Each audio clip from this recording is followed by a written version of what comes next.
Well, well, well. Here's Mama Bloom's brood.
Here we are in the Bloom home immediately after supper. We find Mama and Yetta washing the dishes. Ma? Ma? What you want, Yetta? You know what I want. How do I know what you want? You want so many things. Yeah, but you know what I want now. Mm-hmm. You want to leave the dishes. Yeah, let's leave them. Well, we leave them. You know, Ma, in the sink. Then what'll happen? Will they wash themselves? Oh, Ma. Look, if we wash them now, they're done. Then we can dress hot and be ladies and have a good time for the rest of the evening. But if we leave them, then all evening we got to keep thinking, the sink is full of dirty dishes. And in the end, we got to wash them anyhow. All right, you win, Ma. Come on, let's wash them. I'll wash and you wipe. But wipe dry. Don't be like your sister. You know, to watch that girl wipe dishes, you'd think the dish towels cost $10,000 apiece.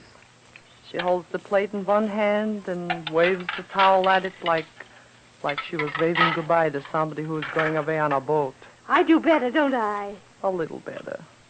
But if I was opening a college for dish wipers, you still couldn't be a professor. Oh, now you did it? It's only a cup, Ma. A cup has got as much right to live as anything else. What's the matter? You mad at all the cups? Well, I didn't do it on purpose, did I? Does that make the cup all in one piece again? It just sort of jumped out of my hand, Ma. That's funny.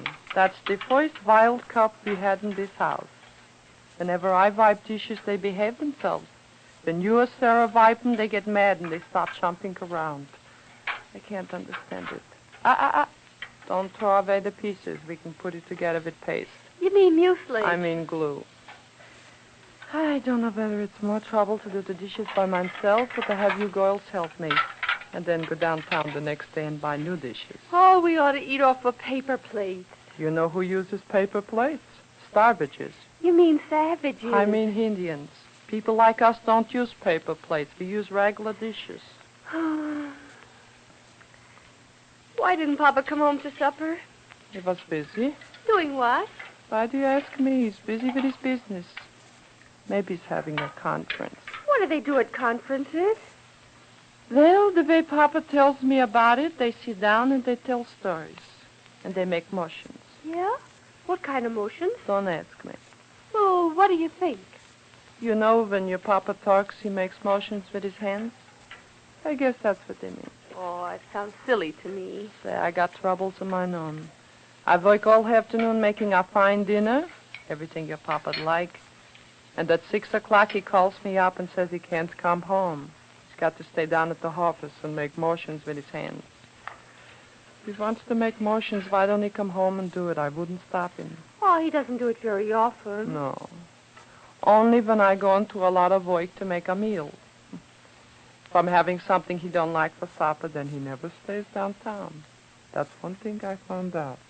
Conferences only come when you got a special good dinner. Is that the way it works out? Sure. If I'm house cleaning, I've been sewing, and I'd like Papa to stay downtown, that night he comes home.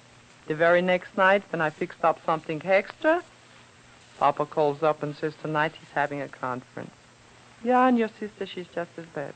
Well, she probably stayed downtown and had dinner with that fellow she went out with last night. You know, Sidney. Couldn't she call her?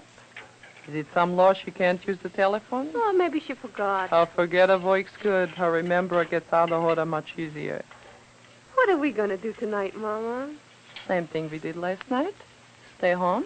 Aren't you tired of staying home? Darling, I'm tired of a lot of things, but I keep on to them. Anyhow, Papa will be home soon. Comes 9 o'clock, Papa gets tired. Besides, if he was downtown waving his hands, it'll make him even more tired. What time is it? I don't know. You can call up and ask information. You mean information? Information, information. Ask it. All right.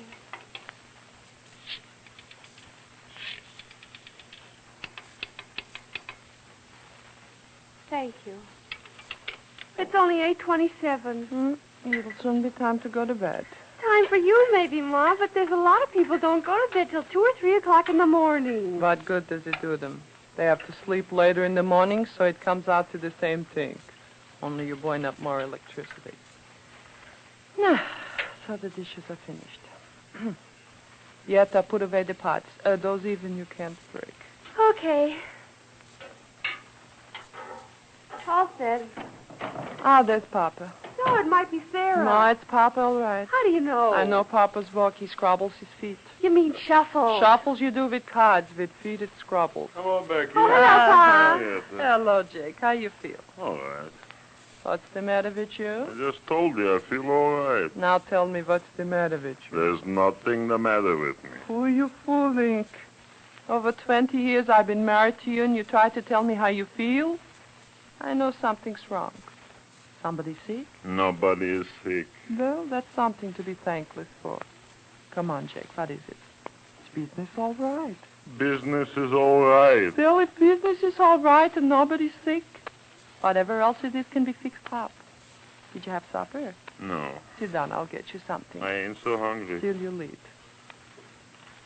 Come on, Jake, don't make riddles. What is it?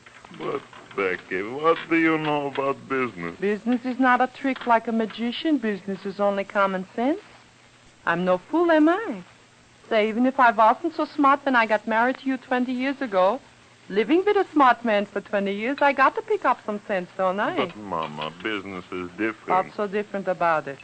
If you buy something for 10 cents and you sell it for 15 cents, that's good business. If you buy it for 15 cents, you sell it for 10 cents, that's bad business. You can talk for the whole winter, and that's all there is to it. All right, all right, all right. But, Mama, still you wouldn't understand this. Why wouldn't I understand it? Is it in some foreign language like English? Ma, English is no foreign In language. Europe, it's a foreign language. Sometimes the way I speak it, English is a foreign language over here. Mama, what are you arguing with her for? I'm not... Jake, you feel better now, huh? You want a little more soup? I feel better. Here's another plate soup. Eat the noodles, too. You don't even have to chew them. They'll sleep. Come on. Now that you feel better, swallow the noodles and tell me what's on your mind. Well, Mama, I'll tell you. No, it comes out. You know Abe Morgenstern? You mean Sophie Morgenstern's husband, the one with the 3 children? Yeah. What's he got to do with you? You know he's got a bad reputation. For years, his wife has almost left him. I know the story. He was bombing around and she caught him. Say, those kind of things happen. Wherever you got tires, you're going to have punctures. Well, who do you think I saw him talking to this afternoon? Tell me, darling, I'm not good with crosstown puzzles. Crossword, not crosstown. Make it riddles.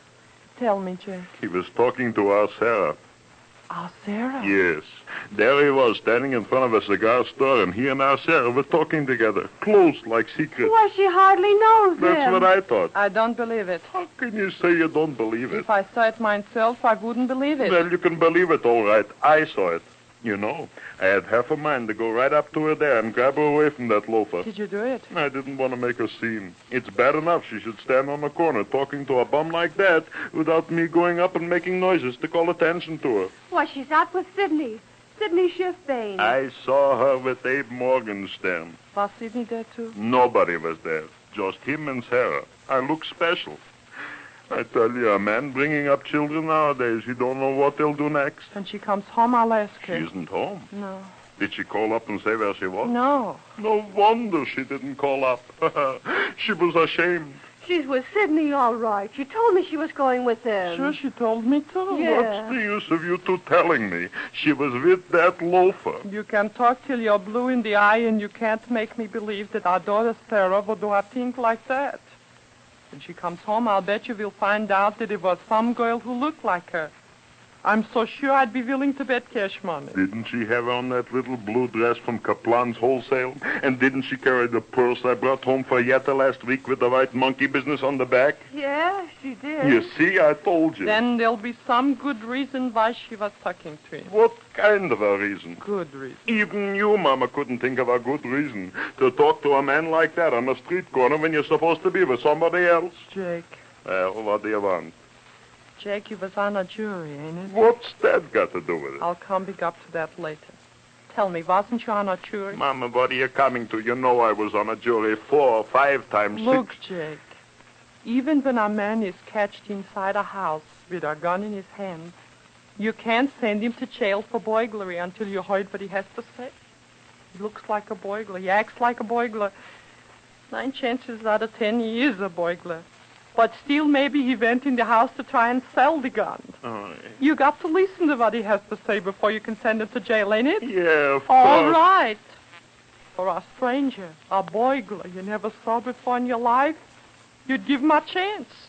But your daughter, your own skin and bones, you'd condemn her on international evidence. It's circumstantial evidence, It's Mom. foolishness. Listen, I don't want to hear any stories. I know what I saw. She'll be home any minute, and you listen to stories. You're telling me what I'll do. Sure, I'm telling you. For 20 years now, I've been married to you, Then is it? why don't you be on my side once in a while? I'm your husband. She's my daughter. After all, a husband's only a relative Mama, by I'm marriage. telling you for the last Here time. she is. Hello, folks. What's the matter with Papa? Papa's having trouble with his eyes. He's seeing things. Sarah, where were you? I was bumming around with Sidney. You were with Sidney all the time? Sure. What's the matter with Papa? Why you want to know? I wish he was in a good humor. I'm going to ask him a favor. Maybe you better wait till tomorrow, huh? It can't wait. Pop, you know Abe Morgenstern, don't you? Aha, now it's coming out. What's coming out? Go on, Sarah. What were you saying? Well, Sidney and I met him this afternoon. Poor fellow. I never saw anybody so discouraged in my life. He and his wife are back together again, and she's going to have a baby, and he hasn't got a job or a quarter. Sidney offered to lend him $10, and he went in a cigar store to change a 20, and while he was in there, the poor fellow told me they hadn't had a bit of food in the house for 2 days. He was ashamed to say it in front of Sidney. You see, I told you, Jake. You told him what? Never mind. Go ahead. Well, there's nothing more. While Sidney was in the cigar store, Mr. Morgenstern asked me to ask Papa to see if there was anything at the store he could do. Said he didn't care what it was as long as it was work. He didn't want Sidney to know about it because Sidney and his wife are second cousins. Sure, Papa'll give him some kind of job. Here's the telephone number where you can reach him. It's the grocery store downstairs, but they'll call him. You will, won't you, Pop? All right. He can start tomorrow. Sure. Sarah, you go and call him up right away. Yes, Mom. Go with her, Yetta. All right, Ma. Gee, I think that was swell of you, Sarah. All right, Mama. I know. Now you're going to start with me. No, Jake. I just want you to remember one thing the next time comes up an occasion like this. What one thing? Remember, Jake, that all is not gold, it's jewelry.